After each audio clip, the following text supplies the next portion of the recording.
നമസ്കാരം. Jose John view എന്ന ഈ യൂട്യൂബ് ചാനലിലേക്ക് സ്വാഗതം. മലയാളിയായ ഒരു അനിൽ മേനോൻ അമേരിക്കയിൽ താമസിക്കുന്ന ആസ്ട്രോനോട്ട് സ്പേസിലേക്ക് പോയത്, ബഹിരാകാശത്തേക്ക് പോയത്, അവിടെ ഒരു സ്പേസ് സ്റ്റേഷനിൽ താമസമാക്കിയത്, അതുമായി ബന്ധപ്പെട്ടുള്ള വാർത്തകൾ ഈ ദിവസങ്ങളിൽ നമ്മളുടെ പത്രമാധ്യമങ്ങളിൽ ധാരാളമായി വന്നിരുന്നു. അപ്പോൾ പണ്ട് ഒരു കഥയുണ്ട്. ചന്ദ്രനിൽ ചെന്നപ്പോൾ ആദ്യം ഓസ്ട്രോനോട്ട്സ് ചന്ദ്രനിലെത്തിയ സമയത്ത് അവിടെ ഒരു മലയാളിയെ കണ്ടുമുട്ടി. അദ്ദേഹം അവിടെ ചായ വെക്കുകയായിരുന്നു. ഇവിടെ ഒരു മലയാള സിനിമയിൽ വന്ന ഒരു തമാശയാണിത്. എന്ന് പറഞ്ഞാൽ ലോകത്തിൽ ഏത് മൂലയ്ക്ക് ചെന്നാലും ഒരു മലയാളി ഉണ്ടാവും എന്ന ഒരു അർത്ഥത്തിലാണ്. അപ്പോൾ ആ ഒരു അർത്ഥത്തിൽ സ്പേസിൽ നമ്മളുടെ ആളുകൾ, മലയാളികൾ സ്പേസിലും എത്തി എന്നുള്ളൊരു വാർത്ത, അത് മലയാളിയെ സംബന്ധിച്ച് കൗതുകമുണർത്തുന്ന വാർത്തയാണ്. അദ്ദേഹം ബേസിക്കലി മലയാളിയൊന്നുമല്ല, അമേരിക്കയിൽ ജനിച്ചു വളർന്ന ഒരാളാണ്. അദ്ദേഹത്തിൻ്റെ വേരുകൾ ഒറ്റപ്പാലത്താണെന്ന് മാത്രം. മുൻ ജനറേഷനിൽപ്പെട്ട ആളുകൾ അമേരിക്കയിൽ എത്തുകയും അവിടെ താമസമാക്കുകയൊക്കെ ചെയ്ത ആളുകളാണ് അവർ. അദ്ദേഹം ഒരു നാസ സയൻറ്റിസ്റ്റാണ്. സ്പേസിൽ പോയി താമസിക്കാൻ നമ്മൾ ചില്ലറ കാര്യമൊന്നുമല്ല, ഭയങ്കര ചങ്കൂറ്റം വേണ്ട സംഗതിയാണ്. പോയി കഴിഞ്ഞാൽ തിരിച്ചു വരാൻ പറ്റുമെന്ന് ഗ്യാരണ്ടിയുള്ള കാര്യമൊന്നുമല്ല. അപ്പോൾ നമ്മൾ ഈ സ്പേസിലേക്കുള്ള യാത്രയുമായി ബന്ധപ്പെട്ട ചില സംഗതികൾ, കൗതുകമുണർത്തുന്ന ചില കാര്യങ്ങൾ നമ്മൾ പറയാനാണ് ഈ സമയം ഉപയോഗിക്കുന്നത്. പണ്ടൊരിക്കലും ഞാൻ ക്ലാസ് എടുത്തുകൊണ്ടിരുന്നപ്പോൾ ഒരു വിദ്യാർത്ഥി, 90കളിലാണ്, ഒരു പ്രീ ഡിഗ്രിയിൽ പഠിക്കുന്ന ഒരു വിദ്യാർത്ഥിയോട് ചോദിച്ചു, സാറേ ഈ അന്ന് സാറ്റലൈറ്റ്സ് എന്നൊക്കെ പറയുന്നത് വലിയ സംഭവമാണ്, ആർട്ടിഫിഷ്യൽ സാറ്റലൈറ്റുകൾ അയക്കുക എന്നൊക്കെ പറയുന്നത് വലിയ സംഭവമാണ്. അപ്പോൾ ഇന്ത്യയൊക്കെ എന്ന് അയച്ചു തുടങ്ങിയിട്ടേ ഉള്ളൂ, എന്നതൊക്കെ വലിയ പത്രവാർത്തകളാണ്. അപ്പം അദ്ദേഹത്തിന് ഒരു സംശയം, ഈ സാറ്റലൈറ്റുകൾ അതിൻ്റെ ഭ്രമണപഥത്തിൽ ഭൂമിയെ ഇങ്ങനെ ചുറ്റിത്തിരിയുകയാണ്. അപ്പോൾ അങ്ങനെ നിരന്തരമായി ചുറ്റിത്തിരിയുമ്പം ഇതിന് പെട്രോൾ അടിക്കണ്ടേ എന്നൊരു സംശയം. ഇതിങ്ങനെ ഓടിക്കൊണ്ടേയിരിക്കുകയല്ലേ. അപ്പോൾ ഓടിക്കൊണ്ടേയിരിക്കുന്ന ഒരു സാധനത്തിന് പെട്രോൾ അടിക്കണ്ടേ, അത് എവിടെ നിന്നാണ് പെട്രോൾ അടിക്കുന്നത് എന്നുള്ള ഒരു ന്യായമായ ചോദ്യം. അപ്പോൾ ഞാനിത് പിന്നീട് പല ക്ലാസ്സുകളിലും പല വിദ്യാർത്ഥികളോട് ചോദിക്കാറുണ്ട്, ഇത് എവിടെ നിന്നാണ് പെട്രോൾ അടിക്കുന്നത്, അല്ലെങ്കിൽ ഇതിനുള്ള ഊർജ്ജം എവിടെ നിന്നാണ് ലഭിക്കുന്നത്. അപ്പോൾ അതിന് പലപ്പോഴും വിദ്യാർത്ഥികൾ പൊതുവെ ഉത്തരം പറയാറില്ല. അവരാരും തന്നെ അതിന് ഉത്തരം പറഞ്ഞതായിട്ട് ഞാൻ കണ്ടിട്ടില്ല. കാരണം നമ്മൾ പലപ്പോഴും കാര്യങ്ങൾ പഠിച്ചെടുക്കുമെങ്കിലും അതെന്താണ് നമ്മൾ മനസ്സിലാക്കാൻ ശ്രമിക്കാറില്ല. അതാണ് അതിൻ്റെ അടിസ്ഥാനപരമായ സംഗതി. ഇപ്പോൾ ഈ സാറ്റലൈറ്റുകളൊക്കെ അയക്കുന്ന സയൻസിൻ്റെ ഏറ്റവും അടിസ്ഥാനപരമായ സിദ്ധാന്തങ്ങളായിട്ടുള്ള ന്യൂട്ടൺസ് ലോ എന്ന് പറയുന്ന സിദ്ധാന്തങ്ങളെ ആസ്പദമാക്കിയാണ്. നമുക്കറിയാവുന്ന ഒരു ഐസക് ന്യൂട്ടൺ ജനിച്ചത് 1643 1727 വരെയുള്ള കാലഘട്ടമാണ് അദ്ദേഹത്തിൻ്റെ ജീവിത കാലഘട്ടം. നമ്മൾ ഇന്ന് കാണുന്ന ഈ സയൻസിന്, മാത്തമാറ്റിക്സിനൊക്കെ ഫൗണ്ടേഷൻ ഇട്ടത്, മൂലക്കല്ലുകൾ സ്ഥാപിക്കാൻ കാരണക്കാരനായിട്ടുള്ള ഒരു ശാസ്ത്രജ്ഞനാണ് അദ്ദേഹം. അദ്ദേഹത്തിൻ്റെ പ്രിൻസിപ്പിൾസ്, ന്യൂട്ടൺസ് ലോ എന്ന് പറഞ്ഞുകൊണ്ട് നമ്മൾ ചെറിയ ക്ലാസ്സുകളിൽ തന്നെ പഠിക്കുന്നതാണ്. അപ്പോൾ അതിനകത്ത് പഠിക്കുന്ന ഒരു നിയമമുണ്ട്, അത് റെക്റ്റിലിനിയർ ലോ എന്ന് പറഞ്ഞിട്ടുള്ള ഒരു സിദ്ധാന്തം. അതായത് ഒരു വസ്തു ചലിക്കുമ്പോൾ അതിനെ നിർത്താൻ ഒരു ഫോഴ്സ് ഇല്ലെങ്കിൽ, അതിനെ സ്റ്റോപ്പ് ചെയ്യിക്കാൻ ഒരു ഫോഴ്സ് ഇല്ലെങ്കിൽ അത് ചലിച്ചുകൊണ്ടേയിരിക്കും എന്നുള്ളതാണ്. അല്ലെങ്കിൽ ഒരു വസ്തു അവിടെ വെറുതെ നിൽക്കുകയാണെങ്കിൽ ഒരു ഫോഴ്സിൻ്റെ സഹായമില്ലാതെ അതിന് മൂവ് ചെയ്യാൻ പറ്റില്ല, അല്ലെങ്കിൽ ഒരു ഫോഴ്സ് അതിന് മേലെ ആക്ട് ചെയ്യുന്നത് വരെ അതിന് മൂവ് ചെയ്യാൻ പറ്റില്ല, അത് സ്റ്റേറ്റ് ഓഫ് റെസ്റ്റിലായിരിക്കും. അല്ലെങ്കിൽ ചലിക്കുന്ന ഒരു വസ്തുവിനെ സംബന്ധിച്ചാണെങ്കിൽ അത് ചലിച്ചുകൊണ്ടേയിരിക്കും, ഒരു ഫോഴ്സ് അതിനെ നിയന്ത്രിക്കുന്നത് വരെ അത് ചലിച്ചുകൊണ്ടേയിരിക്കും എന്നുള്ളതാണ് ഇതിനകത്തെ ഒന്നാമത്തെ നിയമം എന്ന് പറയുന്ന സംഗതി. ഈ ഒന്നാമത്തെ നിയമം അനുസരിച്ചാണ് വാസ്തവത്തിൽ ഒരു സാറ്റലൈറ്റ് മൂവ് ചെയ്യുന്നത് എന്ന് നമ്മൾ മനസ്സിലാക്കണം. അപ്പം അതിൽ ഈ നമ്മൾ ചെറുപ്പത്തിലൊക്കെ ഈ കയറിലൊക്കെ ഇട്ടിട്ട് ഇങ്ങനെ തിരിച്ച് കളിക്കുമല്ലോ, കല്ലുകൊണ്ട് ഇങ്ങനെ തിരിച്ച് കളിക്കില്ലേ. അപ്പോൾ തിരിച്ച് കളിക്കുന്ന സമയത്ത് ആ കല്ല് എന്തുകൊണ്ടാണ് അവിടെ അങ്ങനെ നിൽക്കുന്നത്? നമ്മൾ പറയും കയറിൻ്റെ ബലം കൊണ്ടാണ്. 2-3 കാര്യങ്ങൾ അതിനകത്തുണ്ട്. കല്ലിൻ്റെ ഒരു വേഗതയുണ്ട്, നമ്മൾ ആ കല്ലിനെ പിടിച്ചിട്ടുള്ളൊരു ബലമുണ്ട്, കല്ലിനെയും നമ്മളുടെ കയ്യെയും തമ്മിൽ ബന്ധിപ്പിക്കുന്ന ഒരു കയറുണ്ട്. ഇവ സാധനങ്ങളെല്ലാം കൂടി ചേർന്നിട്ടാണ് കല്ലിൻ്റെ ഈ സർക്കുലാർ മോഷൻ, ഈ വൃത്തത്തിലുള്ള ചലനം സാധ്യതമാക്കുന്നതെന്ന് മനസ്സിലാക്കണം. അപ്പോൾ കല്ല് വീണ് പോകാതിരിക്കണം എന്നുണ്ടെങ്കിൽ അത് വേഗത്തിൽ ചലിച്ചുകൊണ്ടേയിരിക്കണം. അത് വേഗത്തിൽ ചലിച്ചുകൊണ്ടേയിരിക്കുമ്പോൾ 2 ശക്തികൾ അതിൻ്റെ മേലെയുണ്ട്. ഒന്ന് സെൻട്രിപീറ്റൽ ഫോഴ്സ് എന്ന് പറയും, അകത്തേക്ക് വലിക്കുന്ന ശക്തി. 2 സെൻട്രിഫ്യൂഗൽ ഫോഴ്സ് എന്ന് പറയും, പുറത്തേക്ക് തെറിച്ചു പോകാനുള്ള അതിൻ്റെ ശക്തി. കല്ലിന് കനമുണ്ട്, അപ്പോൾ ഈ കയറ് പൊട്ടിക്കഴിഞ്ഞാൽ കല്ല് ദൂരോട്ട് തെറിച്ചു പോകും. അതായത് പുറത്തേക്ക് തെറിച്ചു പോകാനുള്ള ഒരു ശക്തി അത് തിരിയുന്ന ഒരു കല്ലിനുണ്ട്. അതുപോലെ നമ്മൾ തിരിച്ചില്ലെങ്കിൽ അത് ഇപ്പം താഴോട്ട് വീഴും, അല്ലെങ്കിൽ സെൻട്രലിലേക്ക് വീഴും. ആ വീഴുന്ന ആ പ്രോസസ്സിനെ നമ്മൾ സെൻട്രി പെറ്റൽ ഫോഴ്സ് എന്ന് വിളിക്കും. ഈ 2 ശക്തികളും തുല്യമായിരിക്കുമ്പോഴാണ് ഇതിനിങ്ങനെ തിരിഞ്ഞു കളിക്കാൻ സാധിക്കുക.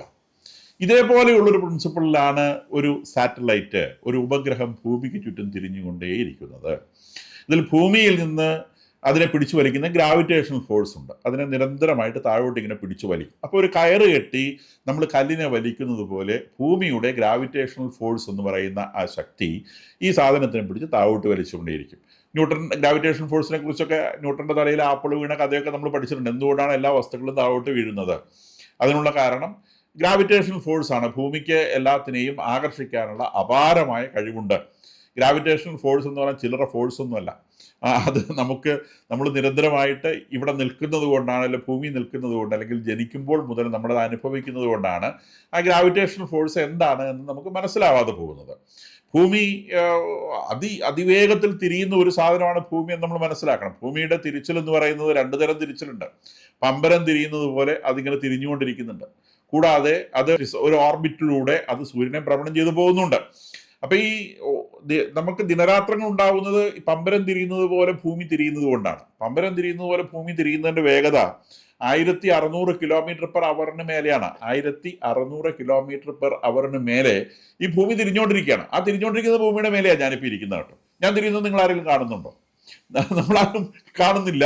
നമുക്കിങ്ങനെ ചലിക്കുകയാണെന്ന് ഒരിക്കലും നമുക്ക് മനസ്സിലാവുകയുമില്ല. കാരണം നമ്മൾ ചലിക്കുന്ന കൂട്ടത്തിൽ നമ്മളുടെ ചുറ്റുവട്ടത്തിലുള്ള മരങ്ങളും വായുവും നമ്മളുടെ വീടും എല്ലാം അതേ വേഗത്തിൽ ചലിക്കുന്നത് കൊണ്ട് നമുക്ക് ഈ ചലനം തിരിച്ചറിയാൻ പറ്റാതെ പോകുന്നതാണ്. അപ്പം 1600-ലധികം കിലോമീറ്റർ വേഗത്തിൽ നമ്മൾ ചലിച്ചുകൊണ്ടേയിരിക്കുകയാണ്. അങ്ങനെ ഒരു വട്ടം തിരിഞ്ഞെത്താൻ നമ്മൾ ഇവിടെ നിന്ന് തുടങ്ങിയിട്ട് തിരിച്ച് ഇതേ സ്ഥലത്ത് തന്നെ എത്താൻ ആവശ്യമായ സമയത്തെ നമ്മൾ ഒരു ദിവസം എന്ന് വിളിക്കുന്നത്. കൂടാതെ സൂര്യനെ ചുറ്റി ഇതൊരു പോക്ക് പോകുന്നുണ്ട് കേട്ടോ. അത് നമുക്കൊരു റെക്ടിലീനിയർ മോഷൻ പോലെ ഫീൽ ചെയ്യുള്ളൂ. നേർവഴിയിൽ സഞ്ചരിക്കുന്നത് പോലെയാണ്. അതിന്റെ വേഗത എന്ന് പറയുന്നത് നമ്മൾക്ക് ഇമാജിൻ ചെയ്യാൻ പറ്റാത്തൊരു വേഗതയാണ്. അത് ഏകദേശം 1,07,000 കിലോമീറ്ററിന് മേലെയാണ് ആ വേഗത. ഒരു മണിക്കൂറിലാണ് 1,07,000 കിലോമീറ്റർ സഞ്ചരിക്കുന്നത്. നമ്മൾ സാധാരണ കാറിലൊക്കെ പോകുമ്പോൾ അതിന്റെ വേഗത നമുക്കറിയാലോ, 60 കിലോമീറ്റർ, 100 കിലോമീറ്റർ വേഗത്തിൽ പോയി നമ്മൾ പോലീസ് പിടിക്കും അല്ലേ?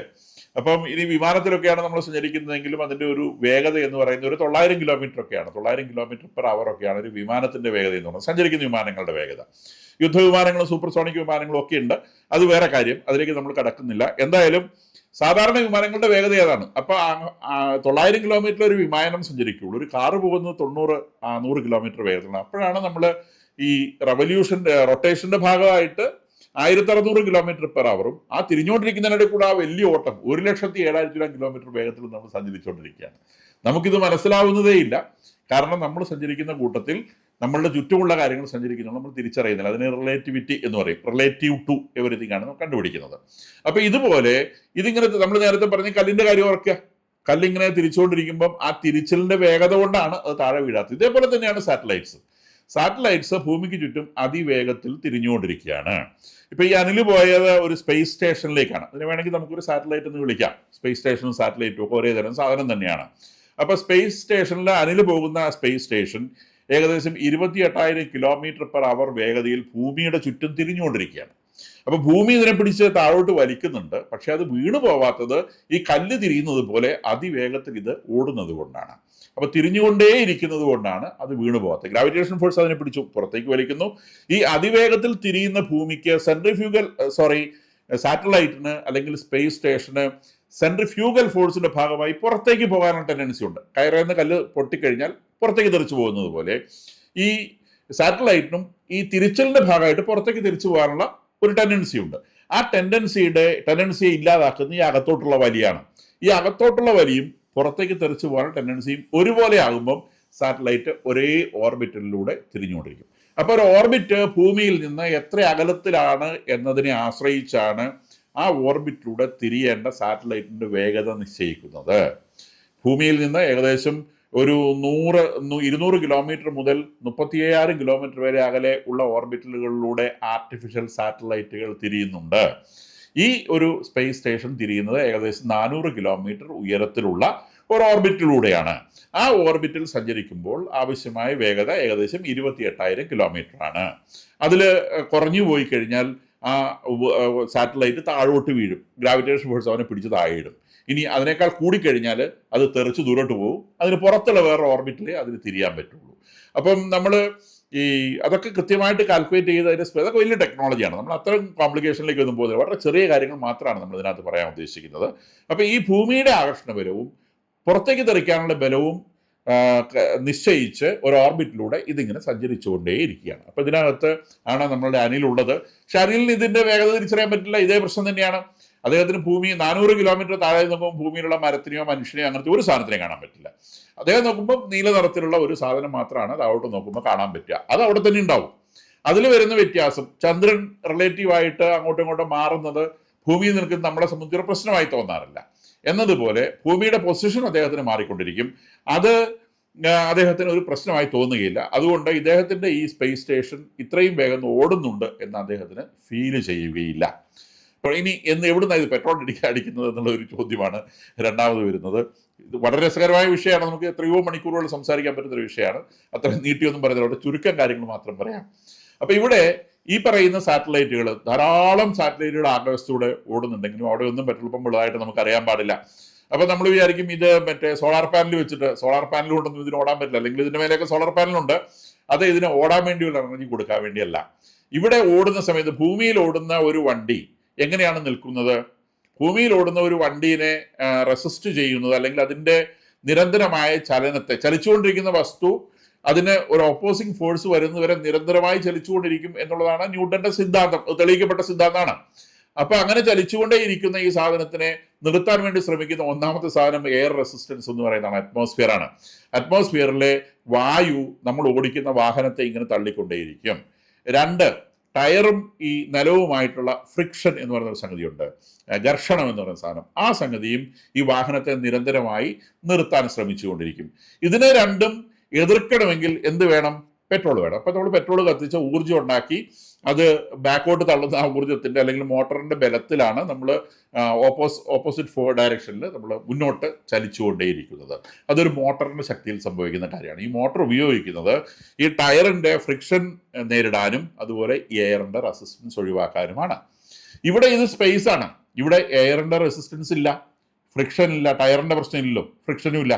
അപ്പൊ ഈ ചലിച്ചു തുടങ്ങുന്ന 28,000 കിലോമീറ്റർ വേഗത്തിലുള്ള ഒരു പുഷ് ഒരു റോക്കറ്റ് ഉപയോഗിച്ച് ഈ സാറ്റലൈറ്റിന് നൽകുകയാണെങ്കിൽ തുടക്കത്തിൽ, അങ്ങനെ തുടക്കത്തിൽ സാറ്റലൈറ്റ് ലോഞ്ച് ചെയ്ത് കഴിഞ്ഞ് ഇവിടുന്ന് വെർട്ടിക്കലായിട്ട് പോകുന്ന റോക്കറ്റ് അത് തിരശ്ചീനമായി ഹൊറിസോണ്ടൽ ആയതിനു ശേഷം ഈ 28,000 കിലോമീറ്ററിന്റെ ഒരു പുഷ് ഈ സാറ്റലൈറ്റിന് കൊടുത്തു കഴിഞ്ഞ് അത് അവിടുന്ന് ഡിറ്റാച്ച് ചെയ്യും.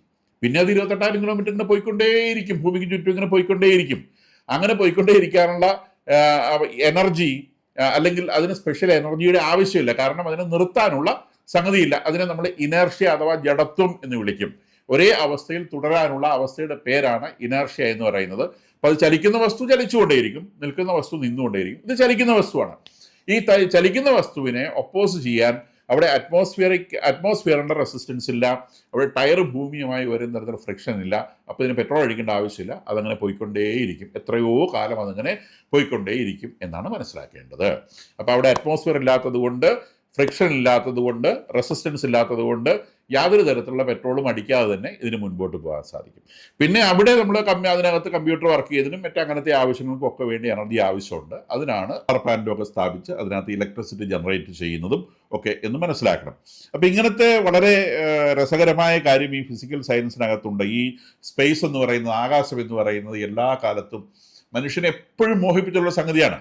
അപ്പൊ ശാസ്ത്രത്തിന്റെ വളർച്ചയിൽ ആകാശത്തിന് വലിയൊരു പങ്കുണ്ട്. കാരണം ആകാശത്തോട്ട് നോക്കിയിരുന്ന ഗലീലിയോ ആണ് ഈ ടെലസ്കോപ്പ് കണ്ടുപിടിച്ചത് നമുക്കറിയാം. അദ്ദേഹത്തിന്റെ ഗുരു കോപ്പർനിക്കസ് എന്ന് പറയുന്നത്, അദ്ദേഹം ഒരു ക്രിസ്ത്യൻ പുരോഹിതനായിരുന്നു. നമുക്കറിയാവുന്ന പോലെ ഈ ആദ്യകാലത്തെ വിദ്യാഭ്യാസമൊക്കെ അത് വളരെ education was very expensive. Research എന്ന് പറഞ്ഞാൽ ഭയങ്കര എക്സ്പെൻസീവ് ആയിട്ടൊരു സംഗതിയാണ്. അപ്പൊ അത്തരം കാര്യങ്ങൾക്ക് സപ്പോർട്ട് ചെയ്യാൻ ശേഷി ഉണ്ടായിരുന്ന, അല്ലെങ്കിൽ അതിന് മാത്രമുള്ളൊരു കാഴ്ചപ്പാടും ശേഷി ഉണ്ടായിരുന്നത് ഈ കാത്തലിക് ചർച്ച് എന്ന് പറയുന്ന സംഗതിക്കായിരുന്നു. അതുകൊണ്ടാണ് ഇത്തരം ശാസ്ത്ര മേഖലകളൊക്കെ പലപ്പോഴും ഈ കാത്തലിക് ചർച്ചുമായിട്ട് ചേർന്നിട്ടുള്ള യൂണിവേഴ്സിറ്റികളിലാണ്, അല്ലെങ്കിൽ കലാശാലകളിലാണ്, അല്ലെങ്കിൽ സെമിനാരി പോലെ സ്ഥലങ്ങളിലാണ് ഇത് വളർന്നു വന്നിട്ടുള്ളത്. ഈ കോപ്പർനിക്കസ് എന്ന് പറയുന്ന ഭൂമി സൂര്യന് ചുറ്റും ആണ് തിരിയുന്നത് എന്ന് ആദ്യമായിട്ട് കണ്ടുപിടിച്ച ശാസ്ത്രജ്ഞൻ, അദ്ദേഹത്തിന്റെ ശിഷ്യനാണ് ഗലീലിയോ എന്ന് പറയുന്ന ആൾ. ഈ ഗലീലിയോ ആണ് ടെലിസ്കോപ്പ് കണ്ടുപിടിച്ചിട്ടുള്ളത്. അപ്പൊ അങ്ങനെ നക്ഷത്രങ്ങളുടെ ചലനങ്ങളും ഒക്കെ ആയിട്ട് ബന്ധപ്പെട്ട് അതിലേക്ക് നോക്കിയുള്ള അനുമാനങ്ങളിലൂടെയാണ് ന്യൂട്ടൺ പിന്നീട് ഈ ന്യൂട്ടൺസ് ലോ ഒക്കെ ഡിസൈൻ ചെയ്യുന്നത്. ന്യൂട്ടൺസ് ലോ ഡിസൈൻ ചെയ്യുന്നു. പിന്നീട് അദ്ദേഹം കാൽക്കുലസ് കണ്ടുപിടിക്കുന്നു. ന്യൂട്ടൺ രസകരമായ കഥയാണ്. ന്യൂട്ടന്റെ കഥയൊക്കെ പറഞ്ഞു കഴിഞ്ഞാൽ വളരെ ത്രില്ലിംഗ് ആയിട്ടുള്ള സ്റ്റോറിയാണ്. നമ്മുടെ ഇന്നത്തെ പോലെ കോളേജിലോ സ്കൂളിലോ ഒന്നും പോയി പഠിച്ചിട്ടല്ല ഇവരൊന്നും ഇത്തരം ചിന്തകളിലേക്ക് എത്തുന്നത്? നിരന്തരമായി പ്രപഞ്ചത്തെ ഒബ്സർവ് ചെയ്യുകയും എന്തുകൊണ്ട് എന്നുള്ള ചോദ്യം നിരന്തരമായി ചോദിക്കുകയും ചെയ്തത് കൊണ്ടാണ് ഇത്തരം കണ്ടുപിടുത്തങ്ങൾ ഉണ്ടായത് നമ്മൾ മനസ്സിലാക്കണം. അതുകൊണ്ടാണ് നമ്മൾ പറയുന്നത് ആപ്പിൾ തലയിൽ വീണ സമയത്ത് അദ്ദേഹം എന്തുകൊണ്ട് ഈ മേലോട്ട് പോകുന്ന സാധനങ്ങളൊക്കെ താഴോട്ട് വരുന്നു, അപ്പോൾ ഒരു ഗ്രാവിറ്റേഷണൽ ഫോഴ്സ് ഉണ്ട് എന്ന് അദ്ദേഹത്തിന് മനസ്സിലാവുന്നു. വേറൊരു കാര്യം നമ്മൾ മനസ്സിലാക്കേണ്ടത്, ഭൂമിയുടെ ഗ്രാവിറ്റേഷൻ ഫോഴ്സ് എന്ന് പറയുന്നത് അതിഭീകരമാണ്. ഒരു എയർ മോളിക്യൂളിനെ പോലും ഇതിന്റെ മുകളിൽ നിന്ന് പുറത്തേക്ക് പോകാൻ അല്ലെങ്കിൽ സ്പേസിലേക്ക് ഡിഫ്യൂസ് ചെയ്ത് പോകാൻ ഭൂമി അനുവദിക്കില്ല. അപ്പൊ അത്രയും ശക്തമായ ഒരു ഗ്രാവിറ്റേഷൻ ഫോഴ്സ് ഇല്ലെങ്കിൽ ഇവിടെ അറ്റ്മോസ്ഫിയർ ഉണ്ടാകുമായിരുന്നില്ല. അറ്റ്മോസ്ഫിയറിലെ പിന്നെ നമുക്ക് ഇങ്ങനെ ഓക്സിജൻ ശ്വസിക്കാൻ കിട്ടുക. അപ്പൊ ഇവിടെയുള്ള മോളിക്യൂൾസിനെ ഒക്കെ, ഭൂമിയുടെ മേലെയുള്ള ഈ അറ്റ്മോസ്ഫിയറിലെ വാതകങ്ങളെയൊക്കെ അത്ര ശക്തിയോടെ പിടിച്ചു വെച്ചിട്ടാണ് ഈ ഭൂമി ഇവിടെ ഈ അറ്റ്മോസ്ഫിയർ എന്ന് പറഞ്ഞ സാധനം നിലനിർത്തിയിട്ടുള്ളത് നമ്മൾ മനസ്സിലാക്കണം. അപ്പം ഈ അറ്റ്മോസ്ഫിയറിന്റെ ശക്തിയിൽ നിന്ന് നമുക്ക് മേലോട്ട് സഞ്ചരിക്കണമെങ്കിൽ, സ്പേസിലേക്ക് പോകണമെങ്കിൽ അപാരമായ വേഗത വേണം. ഭയങ്കര വേഗത്തിൽ പോയാൽ മാത്രമേ ഭൂമിയുടെ ആകർഷണ ബലത്തെ നമുക്ക് ഓവർകം ചെയ്യാൻ പറ്റുള്ളൂ. അപ്പൊ അതിന് ഭൂമിയുടെ ഗ്രാവിറ്റേഷൻ ഫോഴ്സ് പൂർണ്ണമായും നമുക്ക് ഓവർകം ചെയ്ത് സ്പേസിലേക്ക്, ഡീപ്പ് സ്പേസിലേക്ക് പോകണം എന്നുണ്ടെങ്കിൽ 40,000 km/h എന്നുള്ളൊരു വേഗത നമ്മൾ അറ്റൈൻ ചെയ്യേണ്ടതുണ്ട്. അതിന് എസ്കേപ്പിംഗ് വെലോസിറ്റി എന്നാണ് പറയുക. ഈ ഓർബിറ്റിലൊക്കെ പോകുന്ന ആളുകളെ സംബന്ധിച്ച് ആ ഓർബിറ്റിന്റെ വെലോസിറ്റി എന്താണോ ആ വെലോസിറ്റിയിലേക്ക് അറ്റൈൻ ചെയ്യുന്ന റോക്കറ്റുകൾ മതി. അപ്പൊ 28,000 km വേഗത്തിൽ പോകേണ്ട ഒരു ഓർബിറ്റിലേക്ക് എത്തണമെങ്കിൽ സാധാരണഗതിയിൽ അവർ സഞ്ചരിക്കുന്ന റോക്കറ്റ് അറ്റൈൻ ചെയ്യുന്ന വേഗത ഏകദേശം 28,000 km തന്നെയാണ്. പിന്നെ ഡോക്കിംഗ് എന്ന് പറയുന്നൊരു സംഗതി ഉണ്ടല്ലോ, അതായത് 28,000 km വേഗതയിൽ സഞ്ചരിച്ചുകൊണ്ടേയിരിക്കുന്ന ഒരു സാധനം അനിൽ മേനോൻ ഒരു റോക്കറ്റിലും കൊണ്ട് ചെല്ലുന്ന സമയത്ത് അവിടെ നിന്നോടുക്കലും കയറിക്കുന്നുണ്ട്. ബസ് സ്റ്റേഷനിൽ ബസ് നിർത്തിയിട്ട് കയറ്റുന്നത് പോലത്തെ പരിപാടിയില്ല. ബസ് ആള് കയറിക്കോ നിർത്തൂല. ഇത് 28,000 km വേഗത്തിൽ തന്നെ സഞ്ചരിച്ചുകൊണ്ടിരിക്കുകയാണ്. അപ്പൊ ഈ ഇദ്ദേഹം പോകുന്ന റോക്കറ്റ് ഈ സാറ്റലൈറ്റിന് പാരലൽ ആയിട്ട് 28,000 km/h അതിന്റെ വേഗത എത്രയാണോ അത് മൈക്രോ സെക്കൻഡ്സ് കാൽക്കുലേറ്റ് ചെയ്ത് സെയിം വേഗതയിൽ തന്നെ ഇത് സഞ്ചരിച്ചുകൊണ്ടിരിക്കണം. അങ്ങനെ സഞ്ചരിച്ച് രണ്ടും എപ്പോഴും കണ്ടിന്യൂസ് ആയിട്ട് പാരലലായി വരുന്ന ഒരു സാഹചര്യത്തിൽ മാത്രമാണ് ഈ ഡോക്കിംഗ് എന്ന് പറഞ്ഞ, അല്ലെങ്കിൽ ഉപഗ്രഹത്തോട് ചേരുക എന്ന് പറയുന്ന ഒരു പ്രോസസ്സ് സംഭവിക്കുന്നത് മനസ്സിലാക്കണം. വലിയ ടെക്നോളജി ആവശ്യമുള്ള കാര്യമാണ്. അപ്പൊ ഈ ഐസക് ന്യൂട്ടൺ ഈ സിദ്ധാന്തങ്ങൾ രൂപീകരിക്കുന്നത് 1600-കളുടെ 660-70 കാലഘട്ടങ്ങളിലാണെന്ന് മനസ്സിലാക്കണം. അന്ന് ഈ സിദ്ധാന്തങ്ങൾ രൂപീകരിച്ച ഐസക് ന്യൂട്ടനെ ഏതെങ്കിലും ഒരു കാലത്ത് ഇങ്ങനത്തെ റോക്കറ്റ് വിക്ഷേപണത്തിന് വേണ്ടി ഉപയോഗിക്കുന്ന യാതൊരു ധാരണയും ഉണ്ടായിരുന്നില്ല. അദ്ദേഹം ഇത് ഉണ്ടാക്കിയ കാലത്ത് ഒരു മനുഷ്യനും വേണ്ടാത്തൊരു സാധനമാണ് ഇത്. കേൾക്കുന്നവൻ അവനെ ഓടിക്കും, ഇവന് ഭ്രാന്താന്ന് പറയും, ഇവന് ഇത് എന്നാത്തിനാ ഇതും കൊണ്ട് നടക്കുന്നത് എന്ന് പറഞ്ഞ് അവനെ ഓടിക്കുന്ന ഒരു കാലത്ത് അദ്ദേഹം കണ്ടുപിടിച്ചതാണ്. അപ്പൊ അദ്ദേഹത്തിന്റെ ആ പ്രിൻസിപ്പിൾസ് പിന്നീട് ഇന്ന് വളർന്ന് എവിടെ എത്തിയെന്ന് കൂടി നമ്മൾ ആലോചിക്കണം. ഈ സയൻസ് എന്ന് പറയുന്നത് ഒരുപാട് മനുഷ്യർ, ലക്ഷക്കണക്കിന് കോടിക്കണക്കിന് മനുഷ്യര് സമാഹരിച്ച അറിവുകളുടെ ഒരു കൂമ്പാരമാണ് ഈ ഇന്നത്തെ ശാസ്ത്രം എന്ന് പറയുന്നത്. ഇന്നത്തെ ശാസ്ത്രജ്ഞർ അതിൻ്റെ മുകളിലേക്ക്, ഈ കൂമ്പാരത്തിന് മേലേക്ക് പുതിയതും കൂടി ആഡ് ചെയ്തുകൊണ്ടേ ഇരിക്കുകയാണ്. ഈ ചാനൽ നിങ്ങൾക്ക് ഉപകാരപ്രദമാണ് എന്ന് തോന്നുന്നുണ്ടെങ്കിൽ ഇത് സബ്സ്ക്രൈബ് ചെയ്യുക, ഫോർവേഡ് ചെയ്യുക, ലൈക്ക് ചെയ്യുക, കമൻസും എഴുതുക.